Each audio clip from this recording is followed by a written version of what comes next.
ఒకసారి సుజాత సుజాత ఏంది ఎంత పిలిచినా పలకట్లేదు ఇది. ఒకసారి సుజాత ఏమైంది ఎంత పిలిచినా పలకట్లేదు. పక్కింటికి రేవతి కంట వాళ్ళ ఆయన 30,000 చీర కొనిచ్చిందంట. నువ్వెవరినైనా నాకు కొనిచ్చినవా అది అసలు? పక్కింటి సుజాతకి వాళ్ళ ఆయన రాజు మీ దోస్తు 30,000 పెట్టి చీర కొనిచ్చిందంట. నువ్వు ఎన్నడైనా కొనిచ్చినవా నాకు? నీ ముఖానికి నీ బతుక్కి అందరితో మాటలు పడాల్సి వస్తుంది నీ వల్ల. వాళ్ళేమో 30,000-40,000 చీరలు కట్టబట్టింది, నాకేమో 10,000 చీర కూడా లేబట్టింది. నిన్ను దన్నాల ఫస్ట్. ఓహో అదా సంగతి. ఆడోళ్ళు మోపయ్యి పని లేక ఇవన్నీ గాయిస్తున్నారు నా మీద. చెప్తా నీ సంగతి, ముందు వాడి సంగతి చెప్తా ఉండు. ఇదిగో ఇది ఎక్కడిది? ఆమె కొనుక్కుంటే కూడా నీకేమైతుంది? ఆమె కొనిచ్చి నువ్వు కొనుక్కుంది. నీ అంత ఉంటే నువ్వు కొనియరా? పోయింది ఏం చేస్తావు? గదా కథ ఇటు పోయి కొనిచ్చే కాడికే వచ్చిందా? అది కొనితే నేనేం చేయను, నాకు అర్థం కాదు. నీ వాళ్ళ దగ్గర డబ్బులు ఉన్నాయేమో కొన్నాడు, మరి నా దగ్గర ఏడో ఉన్నాయి. మీ అయ్యే లక్షలు కట్నం ఇచ్చినానే. గరే రాజు ఏందిరా ఇది నాకు లొల్లి. నువ్వేమో మీ 30,000 పెట్టి చీర కొనిచ్చినావంట కదరా. మా నన్ను చంపుతుందిరా నాయన. ఇంట్లో నుంచి 2 రోజుల నుంచి మాట్లాడని కూడా మాట్లాడట్లేదు. ఒకటే చీరనో అని లొల్లి, అందుకే కొనిచ్చిన. ఎంత చీర లొల్లి చేస్తే మాత్రం 30,000 పెట్టి కొనిస్తావారా?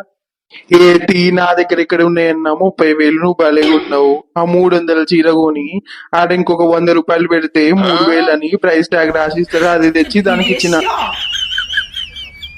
అది ఈ ఐడియా భలేగుందిరో. నాకు కూడా చూపి షాపు, నేను ఒకసారి పోతాయిగా. ఏంటి పక్క పొంటే ఉంటదన్నా నేను చూపిస్తా పని, నేను వేపిస్తా మనోడే.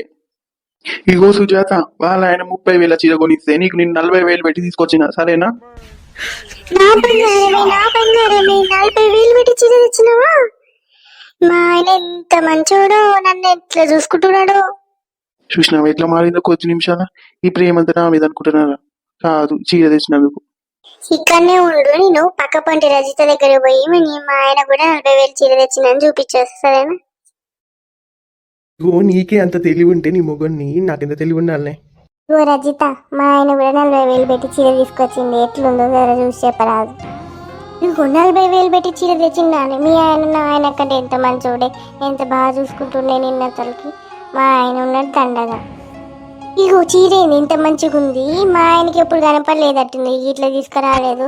అయినా మీ ఆయన ఎంత మంచోడు కాదులేవే. మా ఆయన ఏమనుకున్నావు మరి? మా ఆయన అంటే ఎంత మంచి చూసుకుంటావు. నేను ఏదన్నా కాదనని. నా అదృష్టం ఉండాలి తీవే. నాకేడుంది అదృష్టం? నీకున్నంత అదృష్టం నాకేడుంది? వచ్చే వారం వాళ్ళతో పెట్టుకోకుండా మనమే పోదామే షాపింగ్కి. రా, మళ్ళా గుర్తు పెట్టుకుని నువ్వు ఇట్లాంటి చీర ఒకటి తీసుకుంటా. సరే తీవే. మా ఆయనకి ఆకలి అవుతున్నట్టు పాపం, పోయి వండాలి. ఇంత కష్టపడి వచ్చిండు బిడ్డ.